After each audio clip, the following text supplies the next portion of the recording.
Приветик всем. Привет, кто меня на ютубе смотрит. Каждый раз здороваюсь.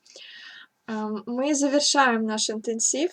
У нас вот уже осталась прям, ну, совсем одна вещь, которую мы должны сделать. Это сшить наш свитерок. Я не довязала свою спинку, вернее, даже ее еще не начинала. И я понимаю прекрасно, что никак не могу вам показать сшивание своего свитера, но буду стараться ее связать за сегодня, за завтра. Очень-очень стараться буду, и чтобы вам завтра показать сшивание. Мне, наверное, надо было начинать вязать не второй рукав, а спинку, потому что вот, к сожалению, я связала 2 рукава, а спинку нет, что виснет, у вас не виснет, а спинку не связала. Вот, скорее всего, надо было делать наоборот, потому что с одним рукавом можно показать, а вот без спинки, ну, совсем ничего не покажешь. Вот, так что буду стараться вязать. Мне буквально надо часа 3, но, к сожалению, так не выходит у меня, чтобы 3 часа у меня освободилось, и я могла эту спинку полностью связать. Поэтому получается как-то, ну, вот так вот урывками. Сегодня я хотела в прямом эфире ответить на ваши вопросы, если они остались, потому что сообщений все меньше и меньше с каждым днем. Вот сейчас, например, 230 всего лишь сообщений. Не проверяла еще сегодня, честно признаюсь. Вот. И, ну, как-то, знаете, больше ясности, меньше домашних заданий, больше готовых работ уже появляется, и мы действительно идем к концу. Завершится наш интенсив 18 ноября, но я вам дам еще несколько денечков, объявлю я, скорее всего, числа 18 уже, сколько я вам денечков даю на то, чтобы вы завершили свою работу. Также до 18 включительно, до самого позднего вечера вы можете мне скидывать фотографии готовых изделий, и я буду уже отмечать в таблице тех девочек, кто получает сертификат о прохождении интенсива, и также кто будет участвовать в нашем розыгрыше подарков. Вот. Ну, естественно, что если вы совсем чуть-чуть не успеваете, то время будет, довяжете и тоже получите сертификат. То есть те девочки, которые свяжут вот в те сроки, которые я объявлю, вы все будете, ну, победительницами. Проигравших у нас нет, потому что это не конкурс, не соревнования, но есть победившие, те, которые победили себя, те, которые сделали все домашние задания, те, которые поставили себе цели, к ней пришли. Вот я считаю, что это очень здорово, поэтому сравнивайте обязательно себя не с другими, а себя с той, которая начинала интенсив вот в первый день.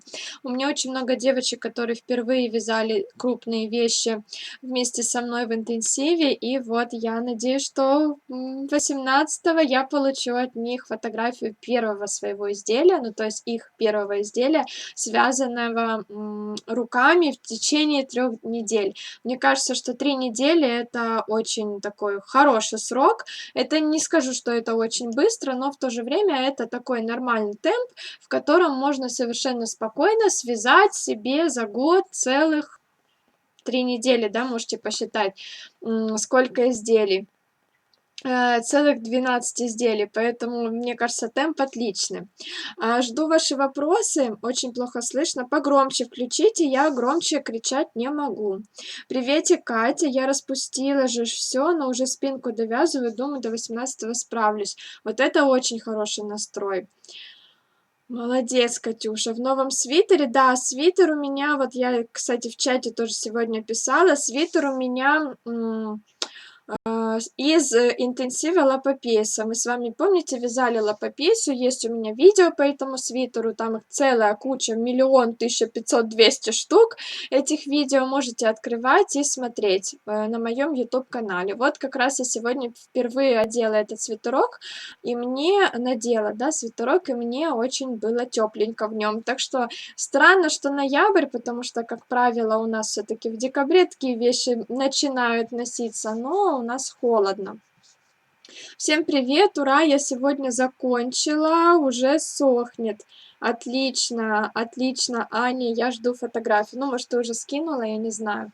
Я хотела сегодня в таком, не знаю, как это правильно сказать, в такой системе, что ли, провести свой прямой эфир. Мы сегодня не будем ничего вязать, я не буду никакие расчеты рассказывать. Расчеты я рассказала вам уже абсолютно все, осталось шить. Вот сшивать мы будем завтра. Хочу ответить на ваши вопросы, хочу построить таким образом наш эфир. Я пройдусь еще раз по всем темам, которые я рассказывала вам по поводу вязания нашего свитера оверсайз, и расскажу о тех проблемах, которые я встречала в домашних заданиях, о тех проблемах, которые, возможно, если бы мы разобрали подробнее, или если бы вы подробнее посмотрели, я не знаю, честно говоря, не могу тут кого-то винить, то мы бы не имели этих проблем. Ну, мы все вместе, да. И я думаю, что это видео как раз будет полезно тем, кто вместе с нами вяжет по YouTube-каналу, не участвовал в интенсиве, но вот интересно, как другие, потому что вы все в чате общаетесь и более-менее понятно, да, скидываете какие-то готовые вещи, либо задаете какие-то вопросы, более-менее понятно, у кого там какие проблемы. Но те девочки, которые не с нами в интенсиве, им действительно тоже интересно, как и что у нас происходит. Вот сейчас буду проходиться по темам и объяснять очень сложные моменты, которые не все, к сожалению, уяснили. Саша, какой интенсив был самый первый? Очень хочу посмотреть, как все начиналось. Интенсив у нас был первый по летнему платью, а вот в эфирах прямых я начала вязать и объяснять расчеты. Все началось со свитера реглана. Мы вязали сверху вниз, рука упала. Не было там еще интенсива, не было домашних заданий, не было участниц, я просто вязала. Ну, не то, что участниц, мы вместе вязали, но я не проверяла домашние задания, я никого не вносила ни в какие таблицы. То есть я каждый день в эфире рассказывала про расчеты, про вязание, какие-то секретики. Мы вместе со мной девочки вязали. Вот, это был свитер регланом, а потом у нас был уже настоящий интенсив с домашками по платью летнему. Там летнее платье по фигуре вяжется, очень хороший интенсив, можно с него вязать юбку, карандаш, например, или можно вязать какую-то кофточку в обтяжку. То есть как правильно сделать расчеты, чтобы у нас все по фигуре идеально сидело. Ношу то платье летом, мне нравится оно. Здравствуйте. Первый был реглан свитер, да, но это был не интенсив, просто мы вместе вязали. Добрый вечер, Сашенька. Не первый раз участвую в интенсиве, но некоторое время не... Дальше не вижу. Добрый вечер, я дошла до выреза, посмотрела видео с точным свитером и не понимаю ничего, хотя все, видимо, просто. Вот сижу в полном ступоре. Пишите мне свои расчеты, то, что вы сделали. Пусть это будет там 2 строчечки, но главное, чтобы я видела, с чего вы начали и на чем там вы начали тормозить. Ничего страшного, что вы не понимаете, бывает такое. Я буду вам объяснять, пишите, просто будем вместе разбираться, будем именно конкретно вашу ситуацию смотреть. Так, сделала расчеты выреза, а как вязать, что-то не пойму. То есть расчеты готовы. Ну, скину вам разные видео, у меня их несколько по вязанию круглой горловины. Возможно, в каком-то видео я какими-то другими словами рассказываю, вам будет понятнее. Скину или там в канал, или скину вам лично, пишите мне. Добрый вечер, Сашенька, добрый вечер, Карина. Так, подскажите, пожалуйста, почему на вашем свитере петли не закрыты на горловине, а сняты на иголку? В каком моем свитере? Подскажите, пожалуйста, ну, цвет хотя бы, я не знаю, узор, я объясню. Так, вот, еще раз. Добрый вечер, Сашенька. Не первый раз участвую в интенсиве, но брала перерыв и не один раз пересматривала и вязала по вашим урокам. И вот сейчас для меня интенсив был легким. Я с легкостью делала, ну, видимо, все, что, да, я просила. Я заметила, девочки, что те, кто не первый раз участвуют, они уже настолько легко справляются со всеми домашками, причем не то чтобы легко, а потому что они подстроились под меня и знают там, что я буду требовать, а просто действительно хорошо уже ориентируются абсолютно в любом фасоне и могут спокойно сами сделать расчеты и спокойно уже даже, знаете, как-то опережая прямые эфиры, сдают домашние задания, и там уже все правильно. Хотя, возможно, какие-то вопросы мы в каких-то эфирах не рассматривали, просто за счет того, что у них уже уже накопился большой опыт, девочки могут спокойно новые фасоны самостоятельно считать. Добрый вечер, какой у вас красивый свитер, нет такого интенсива. Только что рассказывала, вы, видимо, только подключились. Интенсив есть, открывайте плейлист Лопапейса онлайн. Вот этот свитер я там в интенсиве вместе с вами вязала. От и до. Полностью все рассказывала. Все есть там петельки, что, куда, зачем. Полностью можете посмотреть, как я его вязала. И со мной вязать. У меня сегодня младшему сыну или третьему по счету 2 годика. Муж опять в командировке, а я вяжу. То есть сегодня день рождения, Кать, с днем рождения, сыночка. Здорово как. Саша, я вязала самую сложную для себя горловину, ложную петлевку и разобралась по видео. Супер, я очень рада.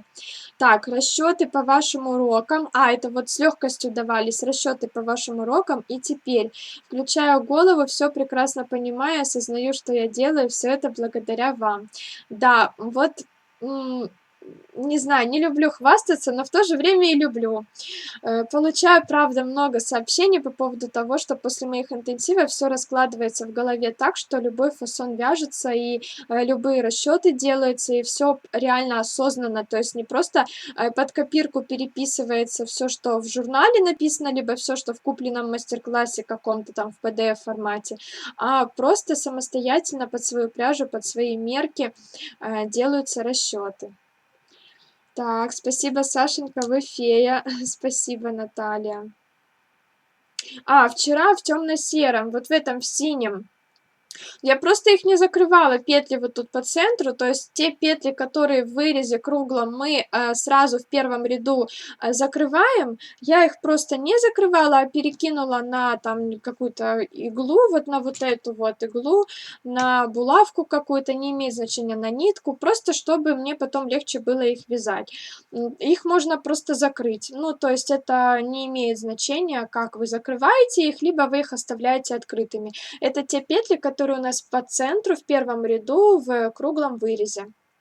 Я тоже по видео вязала с круглой кокеткой, все поняла и разобралась. Связала 2 свитера себе и сыну. Спасибо. Вера, здравствуйте. Машу вам. Ой, как мне нравится твой свитер Лапопейса. Спасибо. Добрый вечер, приветик. Потому что Саша добрая фея. Спасибо. Давайте я пройдусь все-таки по темам и на каких-то сложных, вот совсем сложных вопросах остановлюсь. Тут у меня все в разброс. Взяла расчеты свои, то, что мы с вами все вместе вот рисовали, писали. Первое, что мы с вами делали, это мы снимали мерки и рисовали выкройку. Какие были, сейчас еще найду выкройку, какие были здесь проблемы. Во-первых, во-первых, девочки не разобрались с шириной. Шириной вот шеи. Почему-то все считают, ну вот тут у меня нет обвязки, но вот почему-то все считают, что ширина измеряется вот эта ширина до обвязки и после обвязки. То есть обвязка как бы у нас внутри находится, а измеряем мы чисто сам свитер без обвязки. На самом деле ширина выреза, то, что я даю в своих мастер-классах, то, что вы вяжете со мной, ширина выреза у меня это ширина моей дырочки для головы. То есть здесь потом еще будет обвязка какая-то резинка, либо вот у меня здесь есть айкорд, неважно, то есть ширина выреза у меня это вот эта часть, и плюс ширина выреза это прямая линия от начала дырочки, да, до конца дырочки. Вот это отверстие для горловины, которое сложено пополам и измеряется четко по ширине прямой линии, это и есть ширина выреза. Какие были ошибки? Девочки считали ширину выреза вот без резинки. То есть наоборот, как бы, да, с резинкой. Здесь отмечали резинку и измеряли вот ее вот так, ширину выреза. Была ошибка, когда девочки измеряли полностью обхват выреза, а не ширину.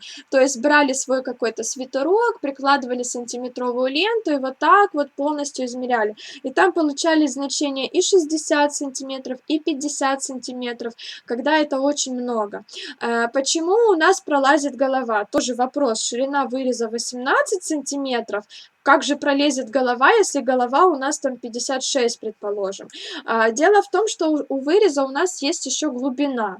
И вот мы измеряем по прямой линии ширину, а потом мы измеряем глубину. И, естественно, вырез вяжется у нас не по прямой, а полукругом. Ну, полукруг это самое частое, да, а полукругом. И вот этот полукруг за счет глубины выреза увеличивается. Ширина у нас прямая линия, глубина прямая линия вот так, вертикальная.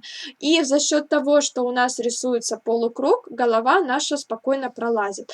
То есть, когда вы измеряете обхват шеи в любом вашем будущем изделии, чтобы связать, да, свое изделие, вы измеряете именно реально обхват шеи у основания вот здесь, не добавляя там на резинку, не учитывая глубину. Вот так ширину выреза мы не измеряем, потому что глубина добавляется еще. Либо мы берем какой-то наш свитерочек, ну вот мой, например, вчерашний, который еще без ВТО, без ничего, и ширина выреза у нас здесь будет вот от резинки до резинки, вот эта часть, и она у нас будет вот так по прямой линии измеряться. Вот это будет наша ширина выреза. Не вся окружность и не вот отсюда до сюда, а вот именно сама дырочка и по прямой. Вот это, по-моему, самый такой был проблемное место. Девочки переживали, не понимали и все время задавали вопросы. Вот. Для чего нам нужна ширина? Чтобы посчитать петли. Вот тут количество петель, вот так, да, ширина у нас вот такая горизонтальная линия, и вот количество петель вот это, которое мы будем на обвязку отводить. Ну, на вырез, на вот эту вот полукруглую горловину. Вот это, по-моему, был самый частый вопрос. С длиной не было проблем, обхват бедер, груди, живота не было. Длина руки. Вот по поводу длины руки тоже была проблема. Вот смотрите, у меня здесь вырез начинается вот аж отсюда.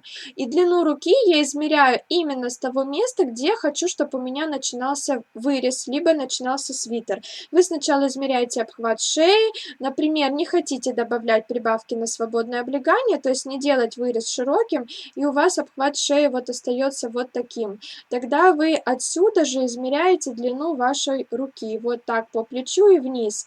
Если у вас обхват шеи, ну вот измерили, добавили сантиметры на свободное облегание, хотите, чтобы ваш вырез был чуть пошире.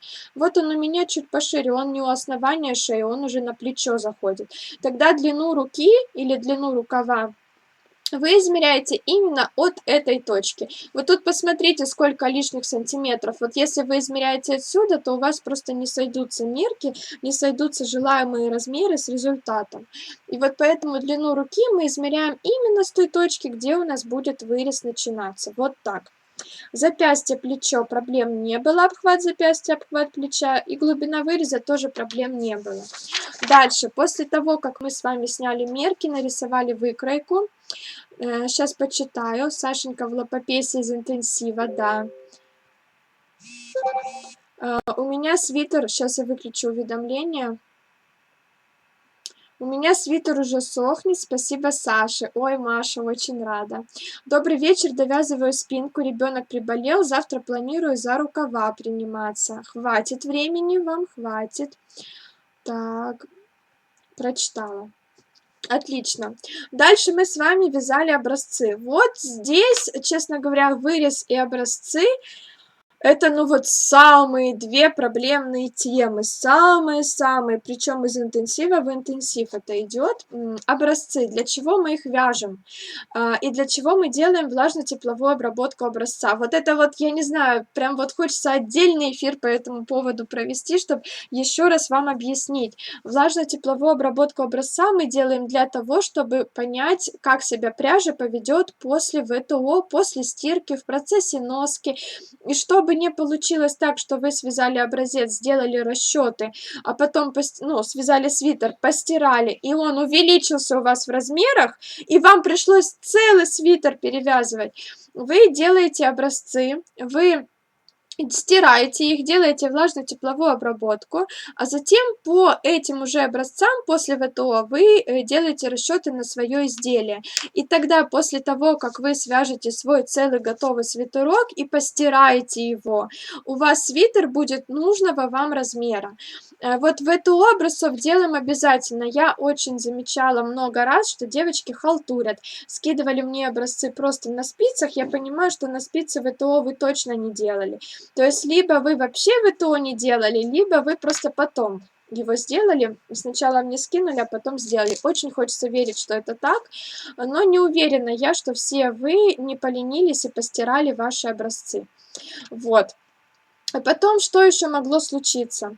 Образцы постирали, измерили, начали вязать. Не совпадает вообще с плотностью ваше вязание, не совпадает с реальным размером. Почему?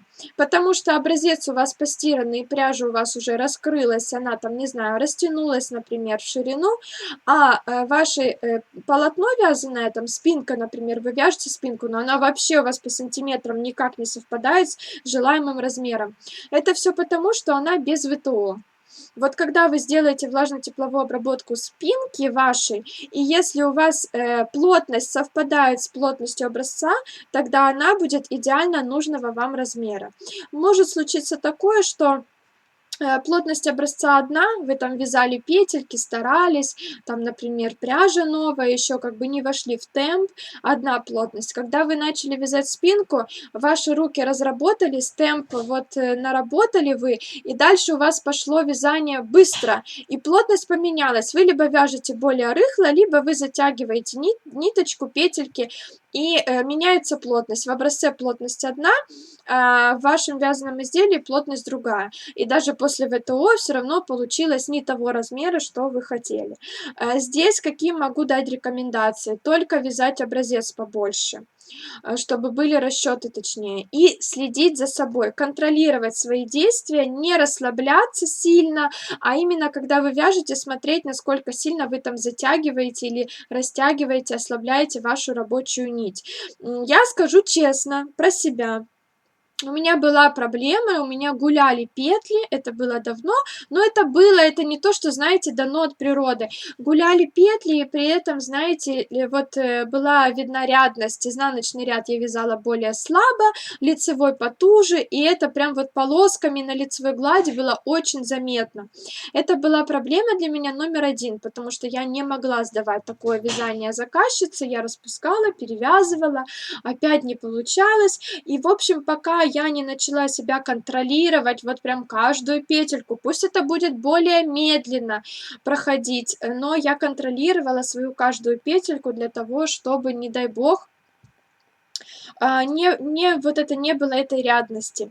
И в итоге, когда я со временем прям себя очень серьезно контролировала, прям вот каждую петельку старалась вывязывать, следила, как у меня продвигается спица, не, как правильно сказать, да, как спица продвигается в петлях, вот прям постоянно ее елозила там, чтобы у меня было одинаковое натяжение. Сначала внимательно проследила за собой, какой ряд у меня более слабо вяжется, стала вязать его более туго, тот другой ряд стала более слабо вязать. Я реально себя контролировала. И со временем, вы знаете, вот одно изделие контролировала, второе чуть меньше, все, третье у меня уже эта рядность пропала, и уже все было очень ровно. Вот пока вы не начнете себя контролировать, пока вы не начнете знать, думать о том, что у вас может такое произойти, и нужно смотреть, какая у вас там плотность получается, вот глазами смотреть, чувствовать руками, до тех пор, пока вы это не будете делать, у вас не будет совпадать плотность образца с плотностью вашей большой крупной детали. Но вот это очень важный момент, и, к сожалению, в интенсиве многие девочки распускали свои какие-то детали просто из-за того, что не совпала плотность, получилось не то, что нужно. Это приходит с опытом. Вот Таня правильно пишет, надо набить руку. Да, приходит с опытом. Это не бывает вот прям вот с первого свитера. Нельзя каким-то чудом, каким-то секретом этого достичь. Ну, может быть, есть какие-то секреты, но я об этом не знаю. То есть я рассказываю свой опыт. У меня была такая проблема, я ее решила. Сейчас я с закрытыми глазами вяжу, у меня всегда получается одинаковая плотность. Не потому, что вязальщица, и у меня там вообще все идеально, и у меня талант.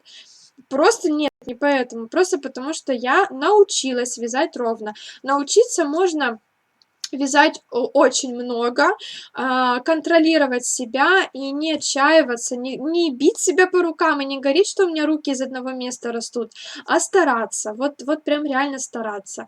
Вот эта проблема с образцом, она, мне кажется, будет и дальше в интенсивах, потому что новенькие девочки будут присоединяться, у новеньких 100% будет эта проблема, у некоторых. То есть нужно этот шаг пройти, вот немножко поднапрячься и пройти, пройдет время, и все у вас будет хорошо. Это не ваша такая, знаете, личная особенность, это проблема всех новичков. Я закончила вперед и спинку, сшила, так плохо смотрится шов на плече, сшивала петля в петлю укороченные ряды, попробую проложить строчку крючком. Скидывайте фотографию, посмотрим. Я делала ВТО на спицах, не совсем удобно, конечно, но не халтурила. Я все равно отмечаю домашнее задание как выполненным, неважно там, как вы это сделали, то есть все равно ответственность на вас.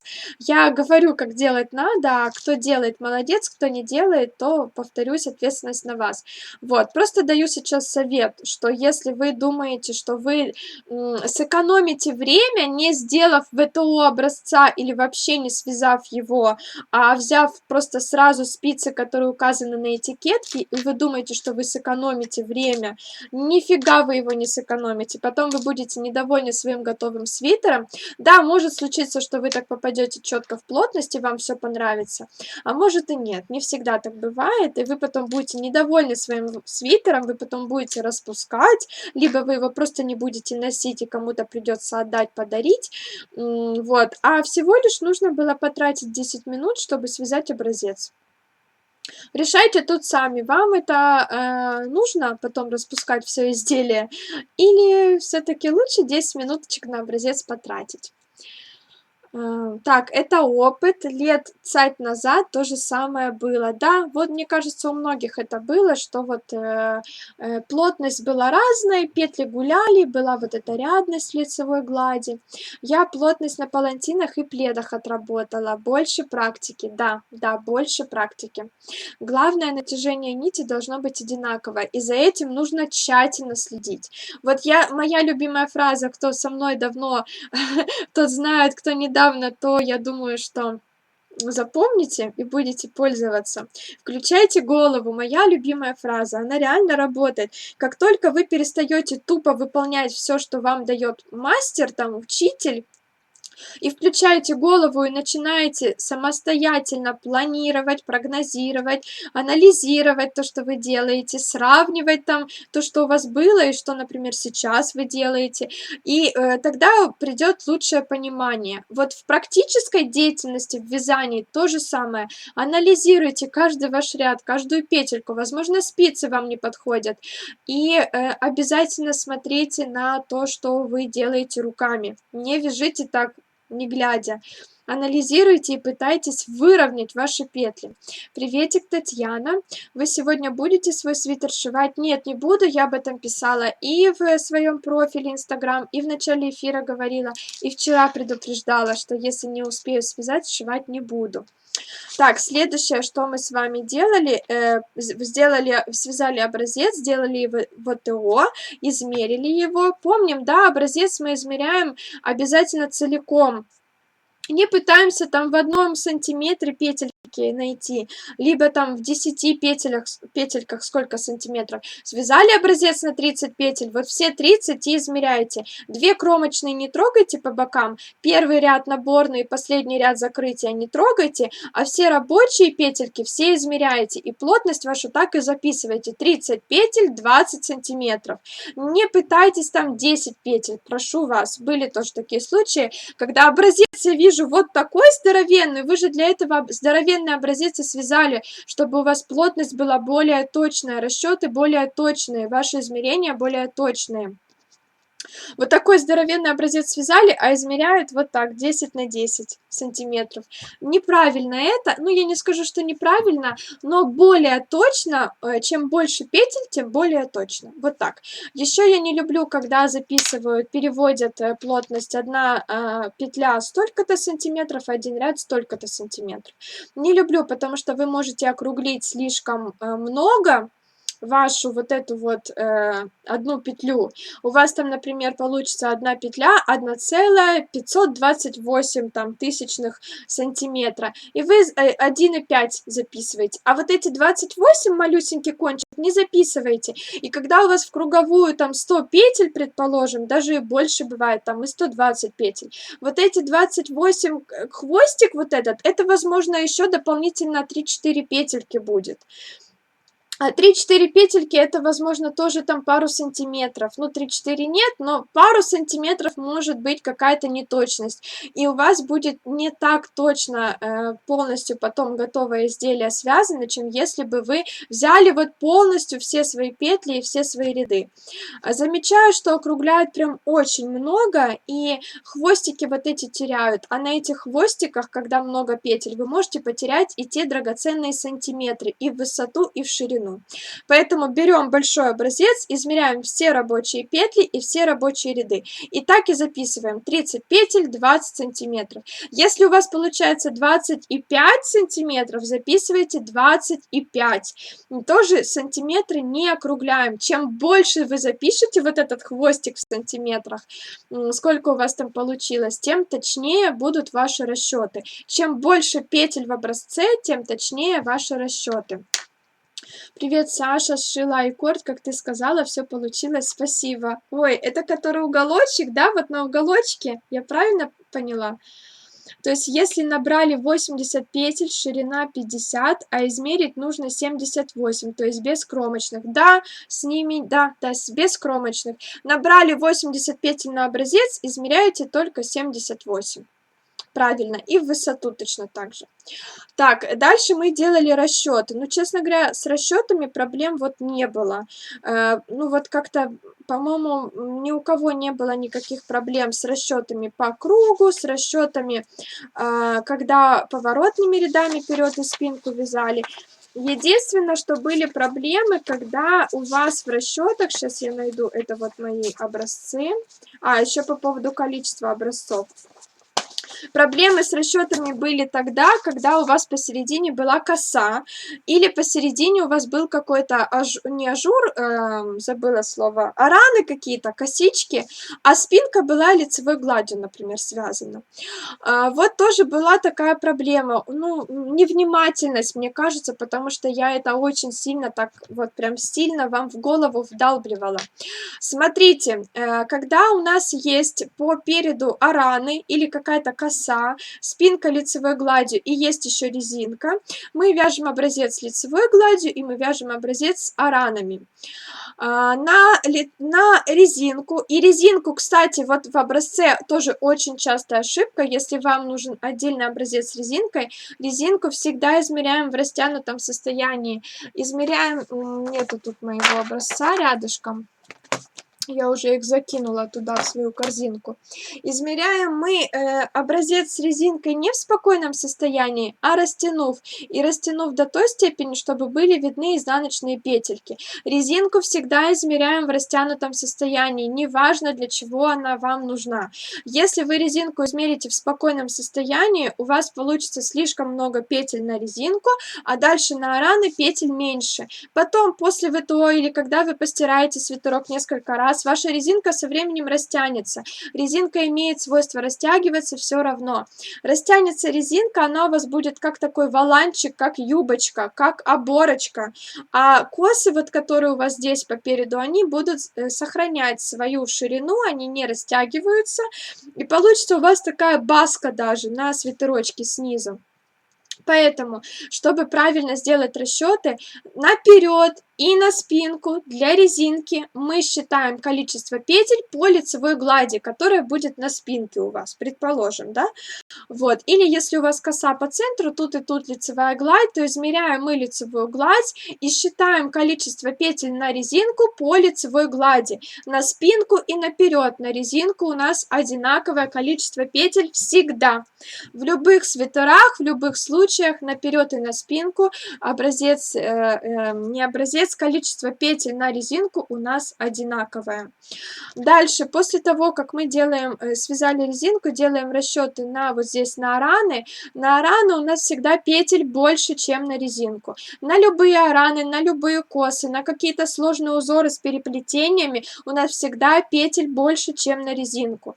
После резинки для переда с аранами мы добираем необходимое количество петель. Или если у вас по центру коса, то мы добираем эти петли на косу. А спинку, если у нас там лицевая гладь, рис, платочная вязка, изнаночная гладь, какой-то теневой узор, какой-то ажур, не имеет значения, не косы, то мы дальше продолжаем вязать спинку тем количеством петель, которое мы набрали на резинку. У нас получится снизу на резинку, наперед на спинку 60 петель, предположим. После резинки по переду мы добавляем петли на наши косы. У нас, например, будет уже дальше вперед вязаться из 80 петель. А спинку мы набираем 60 на резинку и продолжаем вязать эти же 60 петель дальше лицевой гладью.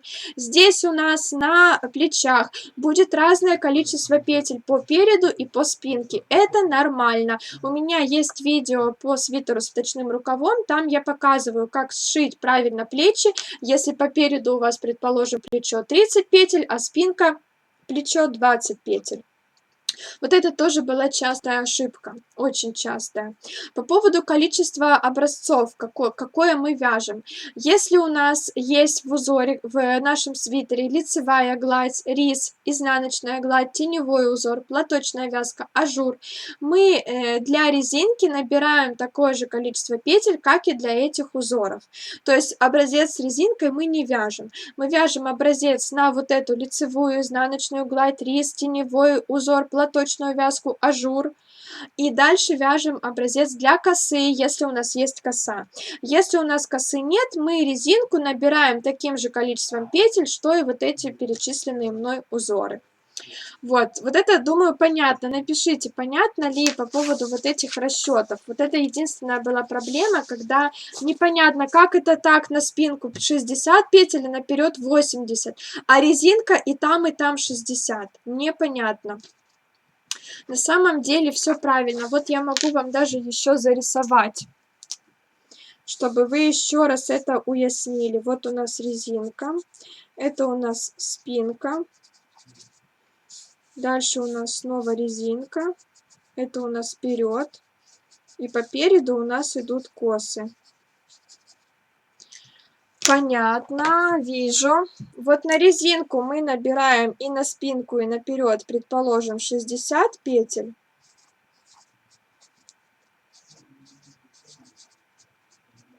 Дальше спинку мы вяжем 60 петель, а вперед, предположим, мы вяжем 80 петель.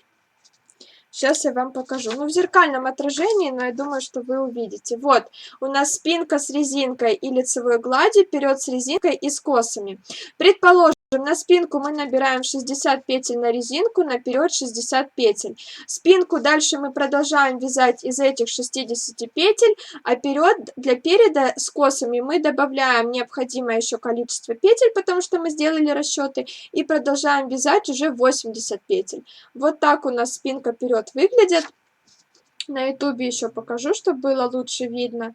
И это нормально, если у вас разное количество петель наперед и на спинку, на косы и на лицевую гладь. Вот, после того, как мы связали с вами вперед и спинку до выреза, тоже не было там никаких вопросов по поводу самого выреза. Как правильно делать расчеты. Вот ошибки я разобрала все, не в предыдущем видео, по-моему, да, или в предыдущем.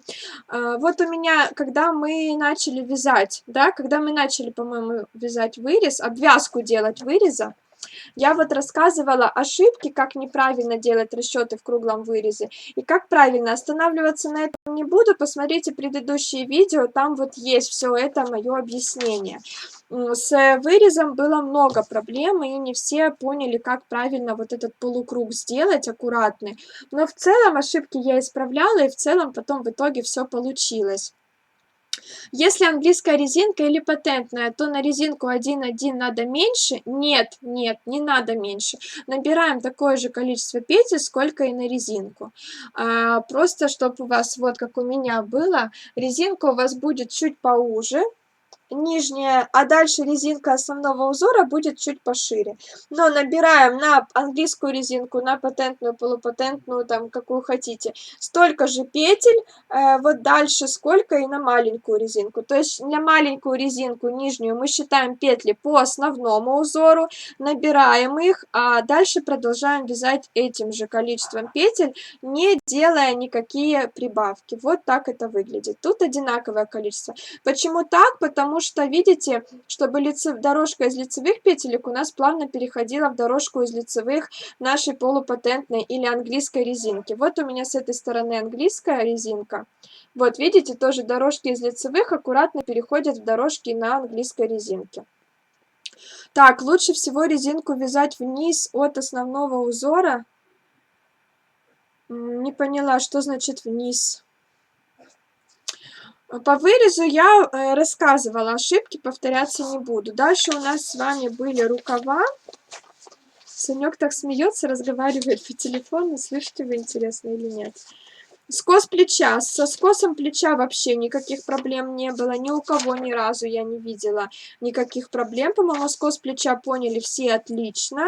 V-образный вырез. Вот в V-образном вырезе, еще раз повторюсь, очень важно слово равномерно. В V-образном вырезе убавки мы делаем все равномерно. И если у вас в V-образном вырезе убавки приходятся и на изнаночные ряды, ничего страшного, в изнаночном ряду тоже можно делать эту убавку. Там вы просто считаете, как вам удобно, в лицевых только или в изнаночных. Если вам без разницы, в изнаночных тоже можно делать убавки. Это не ошибка, если получается так, что в V-образном вырезе у вас убавки приходятся и на изнаночный ряд. Нормально, главное, чтобы это было равномерно. И еще были такие девочки, у которых, вот, например, нужно было убавить 20 петель в V-образном вырезе, нужно было убавить 20 петель за 18 рядов. И вы понимаете, вот эта маленькая несостыковочка, и они не знали, куда же вот эту вот единственную там какую-то петельку, куда ее добавить, убрать, что с ней делать. Вот если у вас так происходит, что у вас совсем близкие два значения, 20 петель за 18 рядов, или, предположим, 50 петель за 52 ряда нужно убавить, вы округлите, вот сделайте либо вырез пошире, чтобы у вас был не 20 петель, наоборот, да, поуже, чтобы у вас вырез был не 20 петель, а 18 петель за 18 рядов. Просто на 2 петельки его уменьшите. У вас плечи тогда на 2 петли будут, блин, да что ж такое, на 2 петли будут больше. Заговариваюсь уже, хочу успеть, спешу. То есть, если у вас получается так, что 20 петель убавить за 18 рядов, немножко уменьшите ваш вырез, будет 18 петель за 18 рядов, и на 2 петельки увеличьте ваши плечи. Либо, если у вас убавить 20 петель за 22 рядочка, тогда сделайте его чуть поглубже и начните чуть раньше вязать ваш вырез, и убавьте 22 петельки за 22 ряда. Вот такие вот маленькие нюансики, подстраивайтесь просто под вашу ситуацию, делайте так, чтобы было красиво, чтобы было четко. Если у вас такая ситуация, не волнуйтесь, эти 2 петельки можно куда-то добавить, убавить. Конечно же, если у вас будет убавить 20 петель за 26 рядов, там уже, да, там, конечно, все-таки лучше как-то посчитать, написать равномерные убавки. 6 петель это многовато. А вот такая вот, когда одна-две, ну там одна не будет, там 2-4 петельки, можно их куда-то добавить, убавить, чтобы было все четко. Так. Я низ крючком набираю, меряю сантиметрами, переношу на спицы. Низ крючком набираю, меряю сантиметром, переношу на спицы. А зачем? Приветик, приветик. Можно на резинку вязать меньшего размера спицами. Ты в своем варианте как вязала? Да, можно. Можно взять, я это всегда говорю, кстати, когда мы вяжем с вами вот такие вещи. Можно резинку вязать диаметром спиц чуть тоньше, а вот основной узор диаметром чуть толще. Здесь я вязала одним и тем же номером 6 мм и нижнюю резинку, и основной узор. Тут как бы вы сами решаете. Так, на 3,5, основная вязка на 4,5. Да, да-да-да, можно так делать, конечно. Резинка тогда будет лучше держать форму, она будет более присобранная, и после нескольких стирок она не так сильно растянется. Мне не принципиально, если резинка растянется, я за это не переживаю, мне не нужно, чтобы она слишком сильно плотно прилегала к моей фигуре, поэтому я, ну, набирала и вязала теми же спицами, которыми вязала основной узор. Так, дальше у нас был рукав. Дальше у нас был рукав. С рукавом проблем, вот честно скажу, тоже ни у кого. Ни разу ни у кого не было проблем, по-моему, с рукавом. Вот настолько все четко это все поняли, что я даже была, ну, знаете, в какой-то момент мне даже скучновато было проверять домашние задания, потому что ну, вообще никаких ошибок, все отлично. Когда рукав был, я всем писала, все отлично, все отлично, все отлично.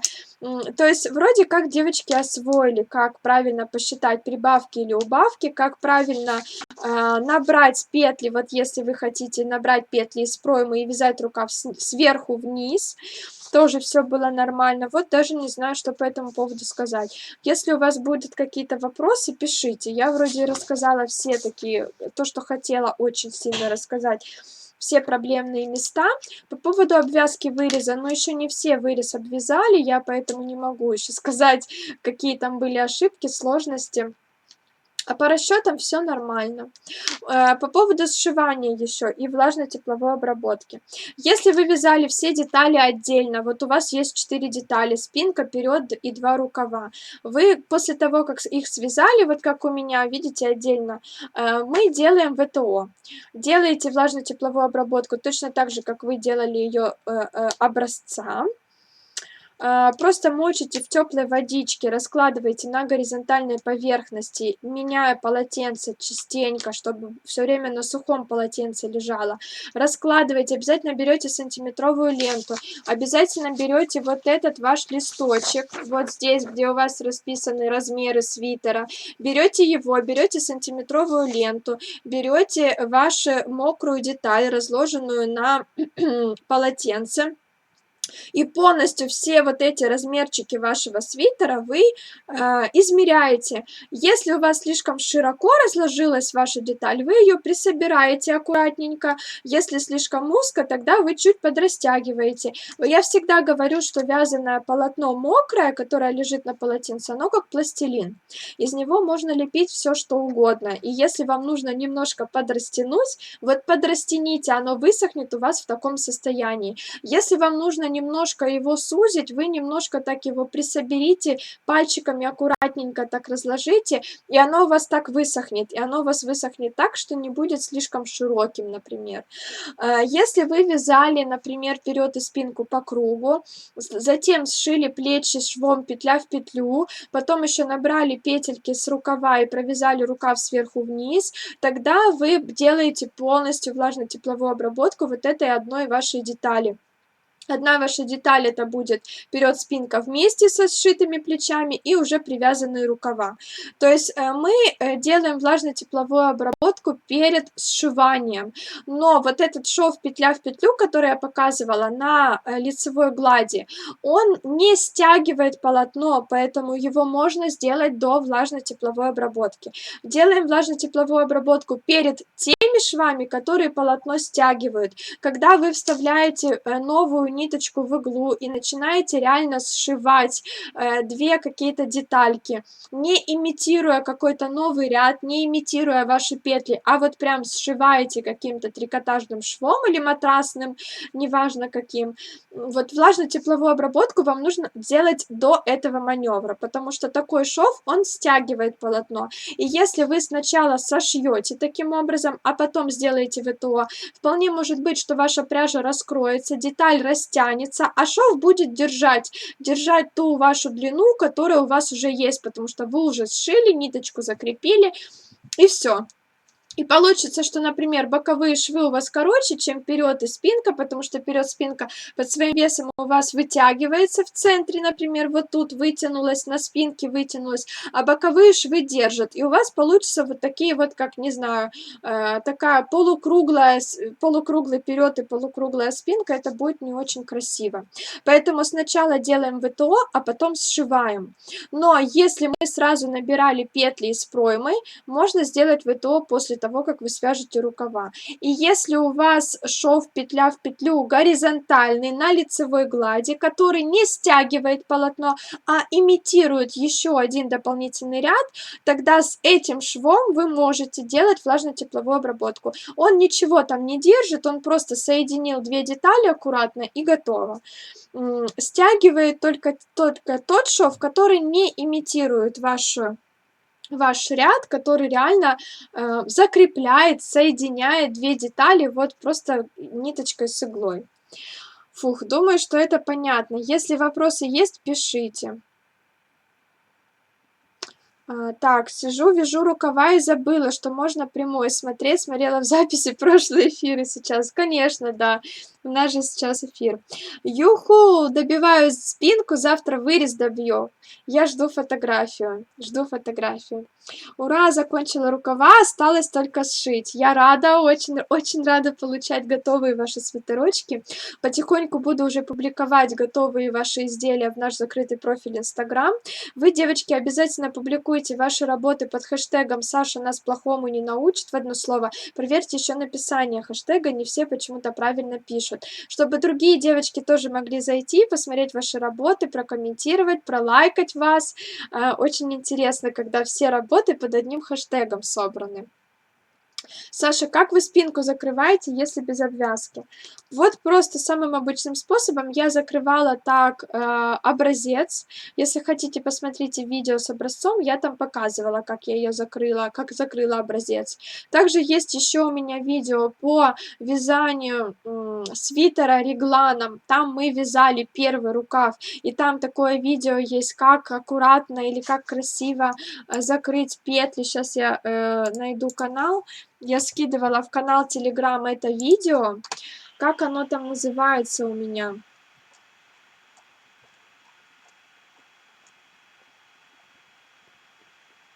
Идеальная резинка на рукаве. Свитер регланом онлайн, выпуск 18. Идеальная резинка на рукаве. Вот там я рассказывала, как я закрываю петли, чтобы все красиво смотрелось. Можете зайти посмотреть. Если кто участвует в интенсиве, в канале Telegram есть это видео, я скидывала. Саша, добрый вечер. Подскажите, как правильно убавить в английской резинке? Добрый вечер. У меня есть видео. Мы вязали вырез на английской резинке. Там я показывала, как делать убавки. Вот в нашем нынешнем интенсиве. Также есть еще у меня интенсив с кардиганом регланом, английской резинкой. Там я тоже показывала, как красиво петельки убавлять. Посмотрите, там тоже это есть. Мы горловину вязали, либо интенсив свитер оверсайз, который мы сейчас вяжем, вязание горловины, либо посмотрите плейлист интенсив кардиган регланом, вот так он называется, и в кардигане регланом там тоже есть вырез, и там тоже я показывала, как делать убавки на английской резинке. Так, все понятно. Мне осталось резинку и горловину. Саша, помнишь, ты говорила, что расскажешь свое видение о работе, как ты видишь и что, на твой взгляд, не так в изделии? Да, обещала очень многим девочкам. У меня есть отдельный список с девочками, которые ждут от меня вот этого сообщения. Буду стараться отправлять после этого интенсива. К сожалению, после предыдущего не получилось. Как-то слишком жизнь моя так закрутилась, завертелась, простите, но не все у меня получается, что я обещаю делать быстро. Некачественно делать не могу, поэтому хотела прям вот основательно сесть и смотреть каждого работы и оценивать, записывать аудиосообщения с какими-то ошибками или какими-то плюсами. Так что, если хотите такое аудио, новенькие девочки, те, кто старенькие, у меня записаны вы, а новенькие девочки, кто хочет такое аудио, можете мне в Телеграме написать «Хочу разбор». Саша, я забыла, как нужно публиковать с хэштегом. Просто ставите решетку и без пробела пишите «Саша нас плохому не научит». Зайдите в наш закрытый профиль Инстаграм, там есть пост, наши хэштеги, и посмотрите те хэштеги, которыми мы пользуемся в этом интенсиве. Понимаешь, после твоего первого интенсива появилось пространственное видение вязания спицами, и оно развивается. Видишь уже то, чему ты не учила, потому что ты учила видеть самому, а не твоими глазами. Мне очень приятно, я к этому вот стремлюсь. Для меня самое важное, я тоже много раз об этом говорю, чтобы после интенсива моего вы спокойно рисовали то, что вы хотите, и знали, как сделать расчеты, как нарисовать выкройку, где какие убавки, где прибавки, чтобы вы потом самостоятельно вязали любые фасоны, не только те, которые мы с вами разбирали в интенсивах, не только то, что более-менее похоже, да, на то, что мы разбирали, а вот совсем новые какие-то. И чтобы вы не покупали журналы, потому что вы не знаете, да, как правильно вязать, а чтобы скорее вы покупали журналы для вдохновения. Почему я не вяжу по описаниям в журналах? Потому что мне проще взять фотографию, там, чего я хочу, и сделать расчеты самостоятельно, чем разбираться, что же там в журнале, какие же там написаны описания, причем часто там ошибки бывают. То же самое с покупными мастер-классами, чтобы если вы купили мастер-класс покупной, чтобы вы не тупо выполняли, там, набрать 60 петель, провязать 35 рядов, закрыть 2 петельки справа, 3 петельки слева, а чтобы вы покупали их и самостоятельно вязали, но при этом там, ну, смотрели какие-то секретики, может, да, какие-то, которые дает вам мастер, либо, может быть, вы немножко переделывали фасон под себя. Вот я этому учу, я очень стараюсь, чтобы, как я говорю, включайте голову, чтобы вы включали голову, чтобы вы работали мозгами, как бы это ни звучало грубо, но оно реально так и есть. Как только вы начинаете думать самостоятельно и доверять себе, вам нипочем вообще любые фасоны. Как присоединиться к вам в Телеграме? В Телеграме ко мне присоединяются только участницы интенсива, другим девочкам доступ я не даю. Другие девочки могут мне писать в директ в Инстаграм, задавать вопросы. Все мои видео есть в бесплатном доступе на моем YouTube-канале. Смотрите, вяжите, пишите там вопросы, пишите мне в директ вопросы. Я думаю, что вы найдете место, куда мне написать, где вопрос задать. А в Телеграме я, приняла такое решение, что мне все-таки там Телеграм для участниц интенсива, чтобы я могла очень быстро отвечать, чтобы там не было ничего лишнего, чтобы там не было лишних вопросов, которые могли бы меня отвлечь от работы. Ну, я думаю, что это справедливо, потому что участницы интенсива заплатили денежку за участие, и не зря они это сделали. Я должна в первую очередь смотреть их сообщения. Так, да, в ажурном обещала записать голосовой. Именно в ажурном я это обещала, да. Вот в предыдущем интенсиве обещала, и так с предыдущего интенсива все это тянется. Непонятно, почему у тебя в Ютубе не 1 миллион подписчиков. Самое крутое нелегко находят, что ли. Или лень смотреть. Скорее всего, лень смотреть, потому что у меня видео по часу, причем очень много болтовни, не по делу. Типа, приветик, девочки, как делишки? Это не любят многие, скорее всего, так. Ну, плюс я не занимаюсь раскруткой, в принципе, вообще никак, не даю никакую рекламу, не участвую ни в каких розыгрышах, не знаю, там, гивэвэях и прочим. То есть, если мне кто-то предложит что-то интересное, я соглашаюсь, конечно, но сама ничего не организовываю. И, скорее всего, поэтому. Все равно, как ни крути, реклама нужна, нужны какие-то там специальные штучки инстаграмовские. Мне просто, честно говоря, некогда этим заниматься, и мой профиль растет как-то вот просто сам по себе. Кто-то пишет обо мне просто по своему желанию, кто-то что-то рассказывает, кто-то где-то публикует, советует. Я благодарна всем, но специально я, к сожалению, конечно, ничего для этого не делаю. На ютубе то же самое. Мне кажется, тоже там нужно не знаю, устраивать какие-то такие видео интересные, какие-то делать заголовки интересные, возможно, даже интересные вот эти вот картиночки, которые основные и главные, но мне, честно говоря, некогда этим заниматься. У меня и так все в порядке с этим, я не переживаю, что у меня слишком мало подписчиков, хотя скоро будет 30 000. Если вдруг мне когда-то приспичит, то я обращусь к Саше. Саша 100% мне это организует, потому что он шарит, как это делать. Просто мы этим не занимаемся. Так, как сшить плечо английской резинкой, чтобы не растягивалось? Или это уже было? Как сшить? Нет, вот я как раз покажу, когда мы будем с вами сшивать мой вот этот свитерок. Завтра я вам покажу, как сшить. Александра, наконец-то вы в лапопесе жаккардом. Да, вот она, моя лапопеса. Хотела посмотреть, как сидит на вас. Очень вам к лицу. Спасибо.